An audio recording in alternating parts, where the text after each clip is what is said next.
का शोषण नहीं चलेगा, नहीं चलेगा, नहीं चलेगा। अभी तो ये अंगड़ाई है, आगे बड़ी लड़ाई है। उसके बाद 5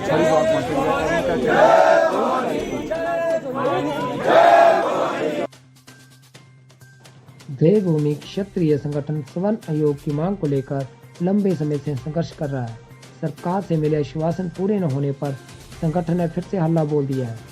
जातिगत आरक्षण के खिलाफ सवन समाज ने आज हिमाचल प्रदेश विधानसभा से आरक्षण की शव यात्रा निकाली। ये यात्रा 800 किलोमीटर की पैदल यात्रा है, जिसका नाम सवन समाज अधिकार पद यात्रा दिया गया, जिसमें जातिगत आरक्षण, एट्रोसिटी, SCC, ST एक्ट और अन्य सवन समाज विरोधी नीतियों की शव यात्रा है, जो 5 राज्यों में जाएगी।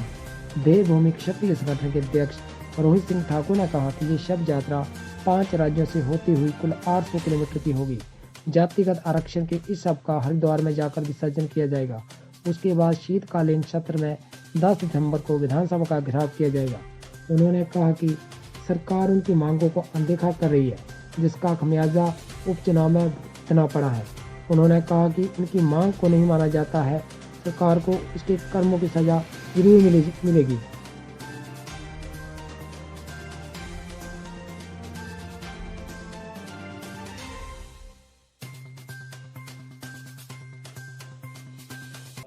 यात्रा आप कर रहे हैं, इसके बारे में बताएं। नमस्कार, मैं रोमित सिंह ठाकुर, प्रदेश अध्यक्ष देवभूमि क्षत्रिय संगठन Himachal Pradesh.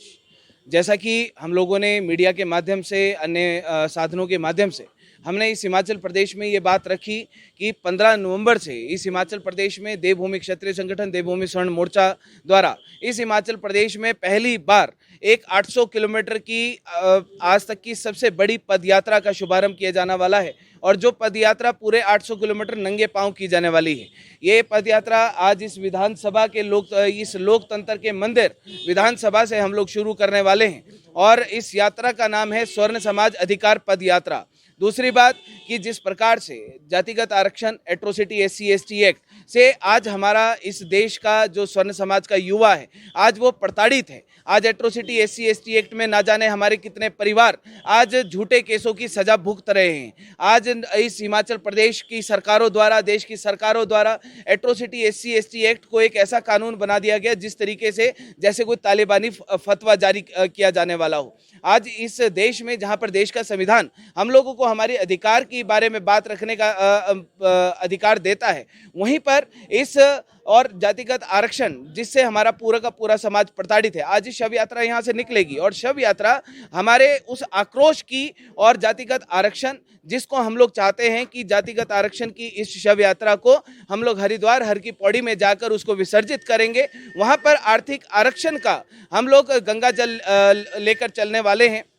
Atrocity, SC ST act जिसमें कोई भी संशोधन आज तक इस देश की सरकार द्वारा नहीं किया गया, बल्कि उसको और अत्यधिक कठोरता के साथ लागू करने की देश के नेताओं द्वारा बात की जाती है। हमने पहले भी कहा था कि इस देश में एट्रोसिटी, SC ST एक्ट में संशोधन होना चाहिए। जहां पर अन्य वर्गों की बात सुनी जाती है, वहां पर हमारे लोगों की बात सुनी जानी चाहिए। जहां सरकार के द्वारा अन्य वर्गों को पैसा दिया जाता है, वहां पर प्रताड़ित होने पर हमारे परिवार को भी सरकार की तरफ से अनुदान राशि और उसको न्याय मिलना चाहिए। आज उस एट्रोसिटी, SC ST एक्ट की भी हम लोग यहाँ से शव यात्रा निकालेंगे, पैदल चलेंगे, नंगे पांव चलेंगे और हरिद्वार की ओर कूच करेंगे। हरिद्वार में गंगा जी में उसको विसर्जित करके हम लोग वहाँ से आर्थिक आरक्षण और समानता के अधिकार का हम लोग गंगा जल लेंगे। वो गंगा जल लेकर हम लोग वाया यूपी, हरियाणा, पंजाब, चंडीगढ़, ऊना, बद्दी होते हुए हम लोग 10 दिसंबर को हम लोग धर्मशाला विधानसभा का, जिस दिन शीतकालीन विधानसभा का पहला सत्र शुरू होने वाला है, वहाँ पर हम लोग विधानसभा का घेराव करेंगे। और वहाँ पर पहुँचकर जितने भी हमारे ये विधायक हैं जिन्होंने आज तक स्वर्ण समाज के बारे में कोई चिंतन नहीं किया, कोई बात नहीं करी, हमने पहले भी कहा है और आज फिर कहते हैं जब यात्रा शुरू होने वाली है कि 10 दिसंबर को इन सभी स्वर्ण विरोधी नेताओं का शुद्धिकरण किया जाएगा। हिमाचल प्लस न्यूज के लिए शिमला से पुष्पिंदर सिंह चौधरी की रिपोर्ट।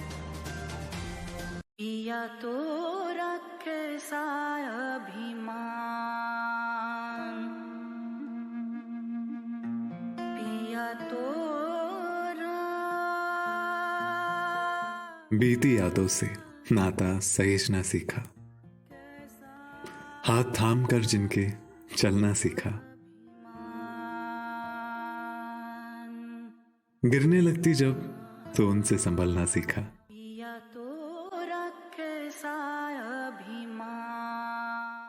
उनकी डांट से खुद को तराशना सीखा।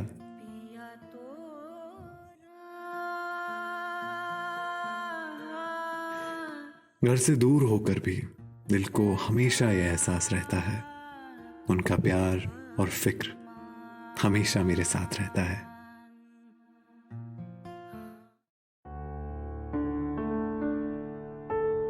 भूषण ज्वेलर्स, अनमोल रिश्तों के लिए।